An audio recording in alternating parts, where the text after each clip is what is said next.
ሰላም ጤና ይስጥልን ውድና እየተከበራችሁ የዩቲዩብ ቤተሰቦቼ እንዴት ናችሁ? ሰላም ናችሁልኝ ወይ? እኔ ያለው እግዚአብሔር ይመስገን እጅግ በጣም ደህና ነኝ። ሁላችሁም በያላችሁበት የእግዚአብሔር ሰላም ይብዛላችሁ። ኦርቶዶክሳውያን እመብርሃን ድንግል ማርያም ሁላችሁንም በያላችሁበት ተጠብቃችሁ፣ ሙስሊም ወገኖቼን እህት ወንድሞቼንም አላህ ይጠብቃችሁ። እኔም አለው ደህና ነኝ እግዚአብሔር ይመስገን። ቤተሰብ ሰሞኑን ትንሽ ጠፍቼ ነበረ። ያው ዛሬ ደግሞ መጥቻለሁኝ። ምንድነው የመጣሁበት ሀሳብ?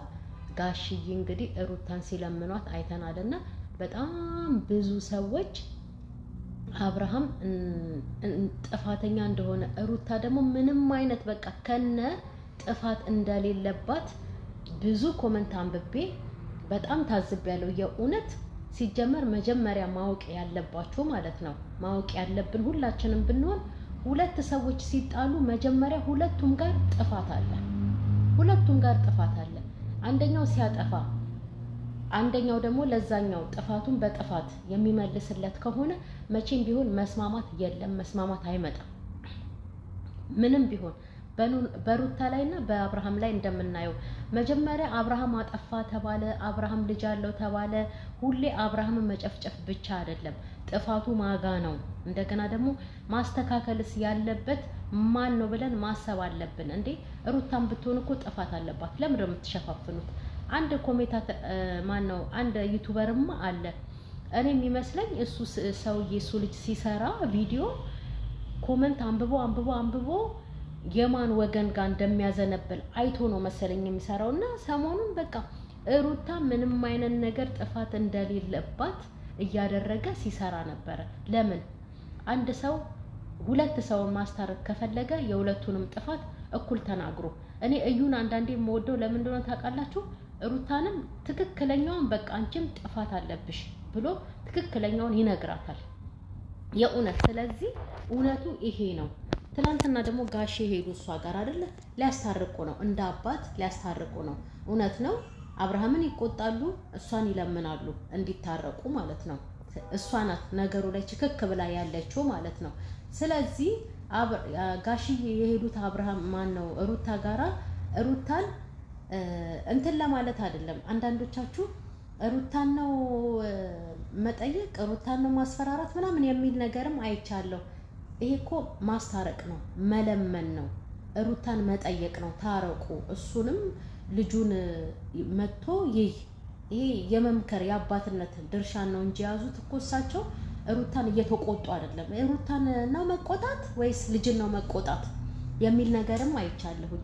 አንዳንዴ ሀቁን ተናግረን ትክክለኛውን ነገር እውነቱ በቃ ይሄ ነው ብለን የተጣሉትን ሰው አንተም ጥፋት አለብህ አንቺም ጥፋት አለብሽ ብለን ብናስታርቅ መልካም ነው እንጂ አብርሃም አጠፋ ብለን አብርሃምን እንደ ወደቀ ዛፍ እሱ መቀጥቀጥ የለብንም። ሩታም እንክት አድርጋ ጥፋት አለባት። ለምን ልጁ ከአንዴም ስንቴ እኮ ለምን ትሸፈናላችሁ? የእውነት እንዴ ነውር ነው በጣም። ልጁ ከአንዴም ከተጀምሮ እስከሚጨርስ ሩታ በውሸት ወሬ ነው እየሄደች ያለችው።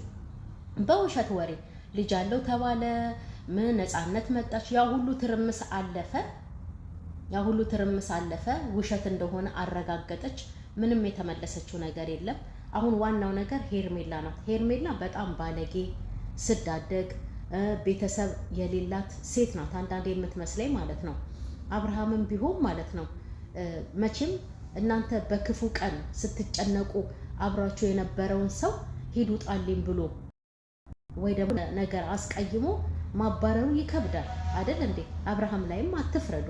ሄርሜላ ናት እንደ ሰው ተረድተው ይሄ ልጅ ባለትዳር ነው፣ ምን ያህል ሚስቱን እንደሚወዳት ታውቃለች። ስለዚህ እሷ ናት በቃ ነገሮቹ እንዲስተካከሉለት ከፈለገች እሱን እንደምትወደው ነው የምትናገረውና በቃ ከሚስቱ ጋር ታርቆ እንዲኖር መንገዱን መልቀቅ የነበረባት ሄርሜላ ናት። አብርሃም መግፋት አልቻለም እሷን።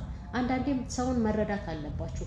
ሩታን ብትሆን ማለት ነው ጥፋተኛ ናት። እሱ እኮ ከሄርሜላ ጋር ስራ ነው የያዘው እንጂ ሄርሜላን ፈልጓት አይደለም። ሩታ ጋር ግን ሲሄድ ሩታ የምታሳየው የስድብ፣ የግልምጫ፣ የመዋረድ ምናምን ነገር ወንድ ልጅ እኮ ምንም ቢሆን ክብርን እኮ ይፈልጋል እኮ። እሱ ሁሉን ነገር እርግጥ አድርጎ ትቶ ነው። ሄርሜላንም ቢሆን ለስራ ነው፣ ምንም አይነት ነገር ኖሯቸው አይደለም እሷ ትለጣጠፍበት እንጂ። ሲቀጥል እሷም ብሎ ቤት ሲሄድ ልጁን ለማየት ቤት ሲሄድ ውሻ እያደረገች እያባረረችው አይደል እንዴ? ለምንድን ነው እናንተስ የእውነት ፍርደ ገምድል የምትሆኑት? ሩታም ትልቅ ጥፋት አለባት። ሰው በተገፋ ቁጥር እንዴ ሄዶ መቼም ጉድጓድ ውስጥ መውደቅ የለበትም ይሄ ልጅ እኮ አይደል እንዴ? የራሱን ህይወትም መመስረት የራሱን ህይወትም መኖር ለራሱም መኖር ነገ ጠዋት ልጁ አባዬ ይለዋል። ስለዚህ ለልጁ መኖርም ያስፈልገዋል። ስንት አይነት የተገፋው አብርሃም ለምን የምትሸፍኑት እናንተ? ሩታም ትልቅ ጥፋት አለባት፣ እሱም ጥፋት አለበት። ሁለቱንም ጥፋታቸውን ነግሮ ማስታረቅ እንጂ አንዱን ምንም ነገር እንዳላደረገ አንድ ሰውን እንደ ጻድቅ አድርጎ አንድ ሰውን እንደ ኩነነኛ አድርጎ ይሄን ያህልም ሰው ላይ መውረድም ጥሩ አይደለም። ለምን እንዴ? ለምን አብርሃምም አጥፍቷል፣ ሩታም አጥፍቷል።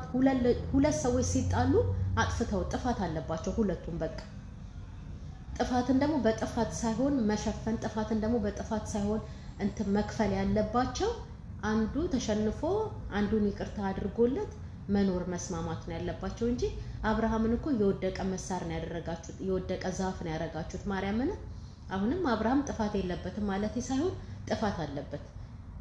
ሩታ ደግሞ የበለጠ ጥፋት አለባት።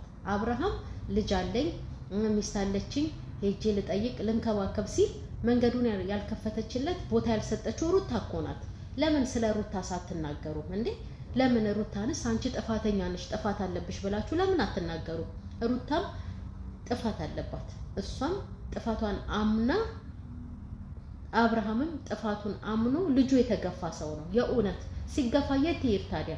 ቤቱ ነው። ቤቱ ድረስ ደግሞ መታ ምስስ ያለችው እቺ ሄርሜላ የምትባለው ባለጌ እንግዲህ የክፉ ቀኑ ናት። ምን አድርጎ ያባራት?